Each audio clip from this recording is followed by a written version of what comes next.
Fear has become a spirit over the land, but God has not given us the spirit of fear. 2 Timothy 1 verse 7. So where did it come from? It came from the vacuum of failed leadership, from the rise of wicked men, and from the silence of those chosen to speak. A nation in crisis is a nation God is speaking to. The problems of Nigeria are not just physical, they originate from spiritual foundations left unattended to for decades. The struggle is not merely political but deeply prophetic. Before God restores, He reveals. Before He rebuilds, He exposes. Before He heals, He diagnoses. Luke 12:2 says, "There is nothing concealed that will not be disclosed, or hidden that will not be made known." The things happening in Nigeria are not a coincidence. They are exposures.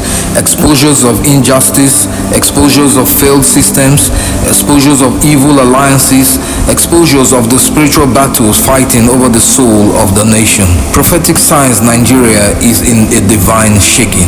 Everything unstable is shaking because God is shaking the foundations that have upheld corruption and wickedness. Hebrews 12:26-27. "Yet once more I shake not only the earth, but also the heavens, so that the things which cannot be shaken may remain." The corruption shaken, the false alliances shaken, the political altars shaken, the tribal idols shaken. The good news is that Nigeria is not collapsing. Nigeria is being shaken for realignment. God is calling the church in Nigeria to arise. The church in Nigeria is powerful but distracted, busy but not strategic, loud but not united. Judges 5:7 describes the season. Village life ceased. It ceased in Israel until I, Deborah, arose.